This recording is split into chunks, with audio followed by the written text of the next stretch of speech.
CID కార్యాలయంలో కొనసాగుతున్న నారా లోకేష్ విచారణ ముగిసింది. అయితే లోకేష్పై సిఐడి అధికారులు ప్రశ్నల వర్షం కురిపించారు. మంత్రివర్గ ఉపసంఘం నిర్ణయాలపై సిఐడి వరుస ప్రశ్నలు. ఇన్నర్ రింగ్ రోడ్డు అలైన్మెంట్ మార్పుకి ఒత్తిడి చేశారా లేదా, మీరు మంత్రి అవగానే మిమ్మల్ని మంత్రివర్గ ఉపసంఘంలో ఎందుకు చేర్చారు అనే అంశాలపై అడిగారు. అలాగే ఇన్నర్ రింగ్ రోడ్డు కాంట్రాక్టు వ్యయాన్ని అదనంగా పెంచేందుకు సిఫార్సు చేశారా అని కూడా అడిగినట్టు తెలుస్తోంది.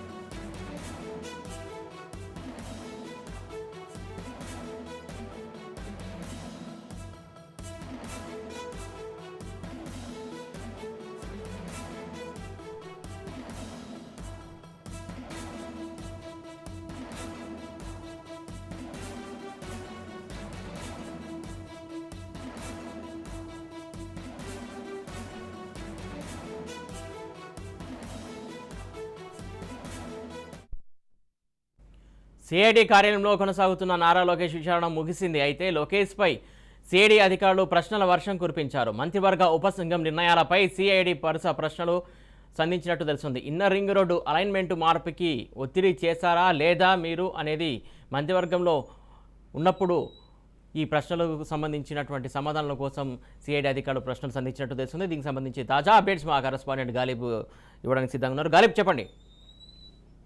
సో మొత్తం ఇప్పుడు సమయం 5 గంటలు అవడంతో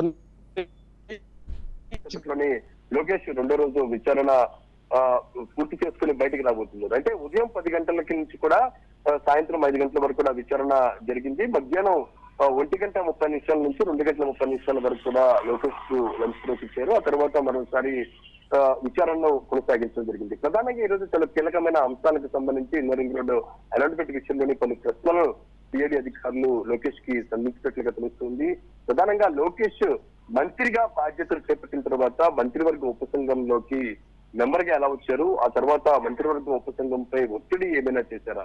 ఎందుకంటే ఇన్నర్ రింగ్ రోడ్ ఎలాంటి విషయంలోని హెరిటేజ్ అట్లాగే నారాయణ భూములు, దాంతో పాటు భూములు ఉన్న నేపథ్యంలోని ఈ భూములకి సంబంధించి దగ్గర ప్రాంతంలోనే ఇన్నర్ రింగ్ రోడ్డుకి సంబంధించి అలాట్మెంట్ మార్పులు చేసి వాళ్ళకి లాభం చేకూర్చే వరకు లోకేష్ ఎంతవరకు వ్యవహరించారు, దాంతో పాటు మంత్రిగా ఆయన ఎంతవరకు ఒత్తిడి చేశారు అనే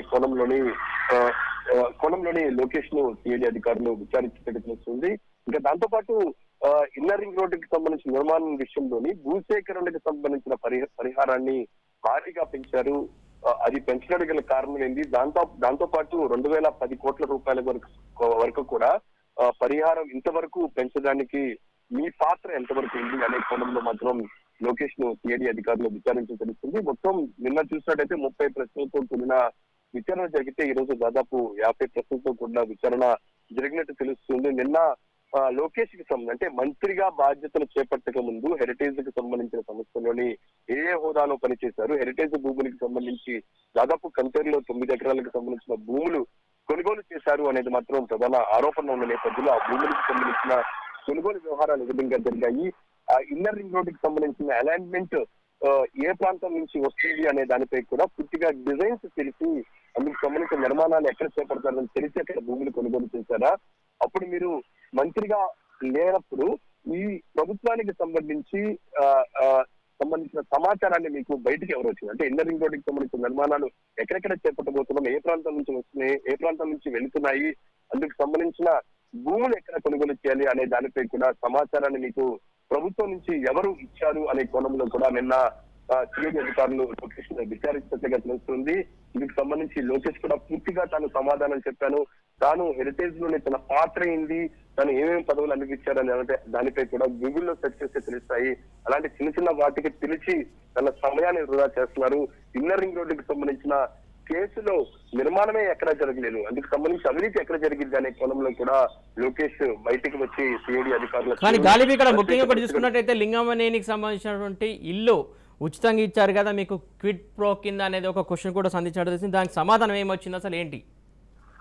అంటే లోపల మాత్రం సమాధాన పరంగా లోకేష్ ఎంతవరకు సహకరించారు, మరోపక్క సిఐడి అడిగిన ప్రశ్నలకు లోకేష్ సమాధానం ఏ విధంగా ఉందని దానిపై కూడా మనకి స్పష్టత రావాల్సింది. అయితే ఒకవేళ ఈ రోజు లోకేష్ ను సమాధానానికి సంబంధించి సిఐడి అధికారుల బృందం సంతృప్తి పరిచే రేపు మరోసారి పిలవాల్సిన పని ఉండేది కాదు. అయితే ఇప్పుడు వాళ్ళు ఎంతవరకు సంతృప్తి వ్యక్తం చేశారనే మాత్రం మనకు స్పష్టత రావాల్సింది. అయితే ప్రధానంగా లింగనమనికి సంబంధించిన ఇంట్లో ఇప్పుడు చంద్రబాబుతో పాటు లోకేష్ ఉంటున్నారు. ఇది ఖచ్చితంగా తాము గతంలో అద్దె చెల్లించి మరి ఇక్కడ ఉంటున్నాం అనేది మాత్రం ప్రధానంగా తెలుగుదేశం పార్టీతో పాటు టీడీపీ చెప్తూ ఉంది. ఈ నేపథ్యంలోని ఈ భూములకు సంబంధించి ఏదైతే ఇన్నర్ లింక్ రోడ్ సంబంధించిన అలాట్మెంట్ విషయంలోని లింగంనేనికి సంబంధించిన భూములకు లబ్ధి చేకూర్చారు కాబట్టి కిక్స్ కింద ఇప్పుడు లింగంనేనికి సంబంధించిన ఇంటిని లోకేష్ తో పాటు చంద్రబాబు ఇచ్చారు అనే దానిపై అనే కోణంలో మాత్రం కొన్ని ప్రశ్నలు వేసినట్టుగా తెలుస్తుంది. ఆ ప్రశ్నలకు సంబంధించి లోకేష్ ఎంతవరకు సమాధానం చెప్పారని తెలుస్తుంది. ఓవరాల్ గా ఈ భూములు అంటే నిర్మాణాలు అనేది మాత్రం ప్రధానంగా తెలుగుదేశం పార్టీ ఆరోపిస్తుంది. ఇందులో ఎక్కడ నిర్మాణాలు జరగనప్పుడు అవినీతి ఎక్కడ జరిగింది అనేది మాత్రం ప్రశ్నలు ఇటు తెలుగుదేశం పార్టీ నుంచి వస్తున్నాయి.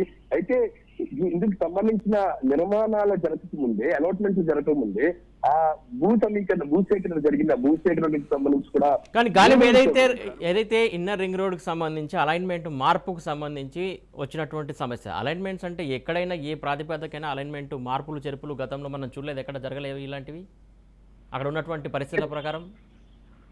ఖచ్చితంగా జరిగిన పరిస్థితి ఉంది. ఇక్కడ ఇతర ప్రాంతాల్లో కూడా మనం హైదరాబాద్ లాంటి ప్రాంతంలో ఔటర్ రింగ్ రోడ్ నిర్మాణాల విషయంలో కూడా భూ సమీకరణ జరిగిన పరిస్థితి ఉంది. అక్కడ భూములు కోల్పోయిన వారికి కూడా ప్రభుత్వం నేరుగా పరిహారం అందించింది. అయితే ఈ విషయానికి వచ్చి అంటే అమరావతి ఇన్నర్ రింగ్ రోడ్డుకి సంబంధించిన విషయాన్ని చూస్తుంటే 2014లో టీడీపీ ప్రభుత్వం వచ్చిన నెల రోజుల తర్వాత ఈ ఇన్నర్ రింగ్ రోడ్డుకి సంబంధించి అమరావతి ఇన్నర్ రింగ్ రోడ్డుకి సంబంధించి పూర్తిగా ప్రభుత్వం ఫోకస్ పెట్టింది. ఇందుకోసం 3 ప్లాన్లు తీసుకొచ్చారు.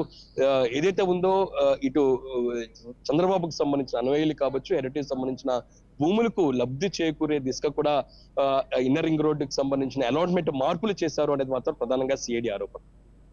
ఈ సిఐడి ఆరోపణ చేయడంతో పాటు ఈ భూములకు సంబంధించిన నిర్మాణాలు జరుగుతున్న నేపథ్యంలోని ఆ భూములకు సంబంధించిన పరిహారానికి కూడా దాదాపు 210 కోట్ల వరకు కూడా పెంచడం జరిగింది. ఇంత మొత్తంలో పెంచడానికి గల కారణాలు ఏంటి అనే అంశాలపై కూడా ప్రస్తుతం లోకేష్ ను విచారిస్తున్నట్టుగా తెలుస్తుంది. అయితే ఈ లబ్ధి చేకూర్చారు కాబట్టి లింగంనేనికి సంబంధించిన భూములను లింగంనేనికి సంబంధించి కుట్రూపు కింద చంద్రబాబుకి సంబంధించిన ఇంటిని ఇవ్వడం జరిగింది అనేది మాత్రం ప్రధానంగా సిఐడి ఆరోపిస్తుంది. అందుకు తగిన సాక్ష్యాలు కూడా సేకరిస్తుంది. నిన్న కూడా చూసాము లోకేష్ కి సంబంధించి హెరిటేజ్ భూములకు సంబంధించి కూడా పత్రాలు తీసుకురామనేది కూడా సిఐడి అధికారులు సిఆర్పిసి నోటీస్ లో పేర్కొన్న నేపథ్యంలో అందుకు సంబంధించిన భూముల మీద లావాదేవీల మీద అందులోని హెరిటేజ్ భూముల్లోని హెరిటేజ్ కి సంబంధించిన సంస్థలోని లోకేష్ పాత్ర ఎంతవరకు ఉంది, దాంతో పాటు లోకేష్ ఏ హోదాలో హెరిటేజ్ లోని హెరిటేజ్ సంస్థలు ఉన్నారు, దాంతో పాటు 2014 లోని ప్రభుత్వం చేపట్టిన తర్వాత 1 నెల తర్వాత హెరిటేజ్ కి సంబంధించిన బోర్డు మీటింగ్ జరిగింది. ఆ బోర్డు మీటింగ్ లోని ఇక్కడ ఏదైతే ఉందో కంతేరు, మంగళగిరి, తాడేపల్లి, కుంచెంచెల్ల ప్రాంతంలోని భూములు కొనుగోలు చేయడానికి బోర్డు మీటింగ్ లో ఎటువంటి నిర్ణయాలు తీసుకున్నారు అనే కోణంలో కూడా నేను విచారణ చేసిన సిఐడి అధికారుల బృందం అందుకు సంబంధించిన ప్రశ్నలు సంధించిన సిఐడి అధికారులు ఈ రోజు మాత్రం లోకేష్ మంత్రిగా బాధ్యతలు చేపట్టిన తర్వాత ఈ నిర్ణయాలు ఏ విధంగా తీసుకున్నారు. ఎందుకంటే మంత్రిగా బాధ్యతలు తీసుకొచ్చిన వెంటనే ఏదైతే ఇన్నర్ రింగ్ రోడ్డుకి సంబంధించిన నిర్మాణానికి, అమరావతికి సంబంధించిన నిర్మాణానికి సంబంధించి కూడా ప్రభుత్వం ఒక ఉపసంఘం వేసింది, అంటే మంత్రుల ఉపసంఘం వేసింది. అందులోని వెంటనే లోకేష్ పేరుని చేర్చడం, లోకేష్ పూర్తిగా దీనిపై ఒక ఒత్తిడి చేశారు ఈ భూములకు సంబంధించిన అలాట్మెంట్ విషయాల్లో అనే కోణంలో కూడా సిఐడి అధికారులు ఆరోపిస్తున్నారు. ఈ నేపథ్యంలో ఈ అంశాలకు సంబంధించిన ప్రశ్నలను సిఐడి అధికారులు వేస్తారు. మనం చూస్తూ ఉన్న విజువల్స్ లోని లోకేష్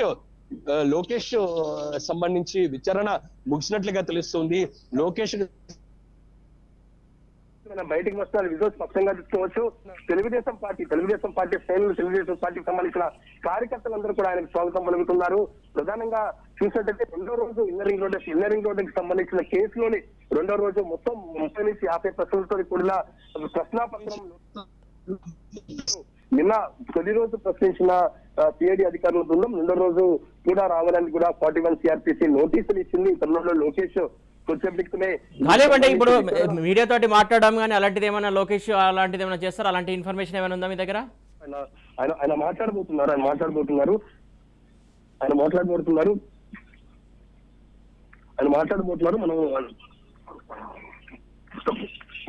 మనం లైవ్ లో చూసుకోవచ్చు. ఓకే లైవ్ స్టార్ట్ అవబోతుంది కొద్దిసేపట్లో. అంటే ఇక్కడ ప్రధానంగా అంటే నిన్న కొన్ని విషయాలు చెప్పారు, ఏదైతే ఎన్ని ప్రశ్నలు సంధించారు ఏంటి అనేది కూడా చెప్పారు. అలాంటిది స్పష్టత కూడా ఇవాళ ఇచ్చే అవకాశం ఉందా? అంటే ఇంకా మళ్ళీ ఇంకొక రోజు రావాలి ఖచ్చితంగా విచారణకు, అలాంటివి ఏమైనా చెప్పే ఛాన్సెస్ ఏమన్నా అట్లా? ఖచ్చితంగా లోకేష్ సంబంధించి ఇక్కడ పరిస్థితి మనం స్పష్టంగా పరిస్థితి చూసినట్టయితే లోకేష్ కి కొంత గ్యాప్ ఇచ్చి మరోసారి విచారణ ఇచ్చే అవకాశాలు కనబడుతున్నాయి మనకున్న సమాచారం ప్రకారం.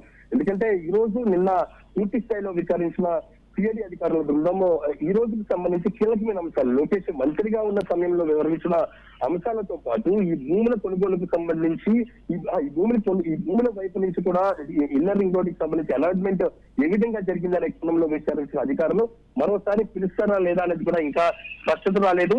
నిన్న చూసాము పూర్తి స్థాయిలోని ఒక తన సమయాన్ని వృధా చేసేది కూడా సిఐడి వ్యవహరించింది అనేది మాత్రం ప్రధాన ఆరోపణలు లోకేష్ చేయడం జరిగింది. ఇందులో అంటే హెరిటేజ్ లో తాను ఎక్కడెక్కడ ఏమేమి పని చేస్తాను, ఏమేమి హోదాలో ఉన్నాననే గమనంలో వాళ్ళు కూడా విచారించిన నేపథ్యంలో ఈ రోజు ఎటువంటి అంశాలపై చర్చిస్తారని చూడాల్సి మనకి హెల్త్ స్టార్ట్ అవుతుంది. లోకేష్ మీడియాతో మాట్లాడబోతున్నారు. రైట్, మనకు సమాచారం ఉంటుంది. లోకేష్ మీడియాతో కూడా మాట్లాడే ఛాన్స్ ఉంది. ఆల్రెడీ విచారణ పూర్తి చేసుకున్నారు. కాసేపటి క్రితమే అక్కడ నుంచి బయటకు వస్తున్నారు. బయటకు వచ్చి కూడా మీడియాతో మాట్లాడే అవకాశం కనబడుతున్నట్టు తెలుస్తుంది. లైవ్ ద్వారా మనం చూసే ప్రయత్నం చేద్దాం. మొత్తానికి ఏదైతే విచారణ ఎలా జరిగింది, నిన్న కూడా విచారణ పూర్తయింది సాయంత్రం కల్లా, ఈరోజు కూడా సాయంత్రం కల్లా పూర్తయింది. కాకపోతే నిన్న చెప్పినట్టుగా ఇవాళ ఉదయం మళ్ళీ అటెండ్ అయ్యారు విచారణకి. మొత్తానికి ఏదైతే సిఐడి అధికారులు సంధించినటువంటి ప్రశ్నలందరికీ సమాధానం చెప్పారా, అసలు అధికారులు కూడా సంతృప్తి పరిచారా, సంతృప్తి చెందారా, లేకుంటే మరొక రోజు కూడా మళ్ళీ రమ్మంటారా ఏంటి అనేది కూడా అందరిలో సందిగ్ధత ఉన్నటువంటి పరిస్థితి. ముఖ్యంగా టీడీపీ శ్రేణుల్లో ఇలాంటి ప్రశ్నలు ఉత్పన్నమవుతున్నటువంటి పరిస్థితి. ముఖ్యంగా దీనికి సంబంధించి ఏదైతే రేపు మళ్ళీ విచారణకు హాజరవుతారా, లేకుంటే సరిపోయింది మళ్ళీ అవసరమైతే మేము పిలుస్తాము సహకరించాలని చెప్పేసి అలా చెప్పారా? ఇవాళ సంధించినటువంటి ప్రశ్నల్లో కూడా ఈ లోకేష్కి నచ్చని ప్రశ్నలు ఏమైనా ఉన్నాయా, నచ్చిన ప్రశ్నలు ఉన్నాయా, లేకుంటే సమయం వృధా చేస్తున్నారని చెప్పారా, ఏందనేది కూడా మనము తెలుసుకునే ప్రయత్నం చేద్దాం. మరి కాసేపట్లో కూడా మీడియాతో మాట్లాడతారని కొంచెం సమాచారం ఉంది, దాన్ని బట్టి మనం చూద్దాం.